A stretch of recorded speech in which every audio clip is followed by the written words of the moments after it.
నీతో ఒకటి చెప్పాలి. రోష్ని జస్ట్ నాకు ఒక ఫ్రెండ్ మాత్రమే. యాక్చువల్లీ ఫస్ట్ టైం నిన్ను చూడగానే అనుకున్నాను, నేను నిన్ను చాలా లవ్ చేస్తున్నా. వినోద్, సారీ, నేను ఎవరిని లవ్ చేసే ఆలోచన లేదు. వెంటనే అలా అనకు కౌష్. నీకోసం ఏం చేయాలో చెప్పు, ఏమైనా చేస్తాను. నేను బయలుదేరుతున్నాను. కౌష్, రిలాక్స్ రిలాక్స్, కూల్. సరే, నువ్వు నన్ను లవ్ చేయక్కర్లేదు, కానీ నన్ను నా బర్త్డే రోజు హర్ట్ చేయకు. 10 minutes వెయిట్ చేయి. కేక్ కట్ చేసిన వెంటనే వెళ్ళొచ్చు ప్లీజ్. లేదు వినోద్, నాకెందుకో నచ్చడం లేదు. నేను బయలుదేరాలి. కాస్త నేను చెప్పేది విను. నాకంటే బెటర్ అయిన వాడెవడు నీకు దొరకడు. అప్పుడు నువ్వు చాలా ఫీల్ అవుతావు.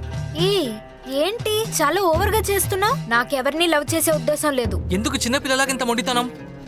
ముందు దారొదులు. నన్ను బలవంతం చేయడానికి నువ్వెవర్రా?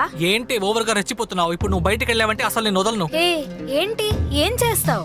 నీ ఫోటోని మార్ఫ్ చేసి న్యూడ్ గా నెట్ లో వదిలేస్తా. రేయ్, నీ వల్ల కుదిరితే చేయరా. నీ ఫోటోని కూడా నేను అలాగే వేస్తాను.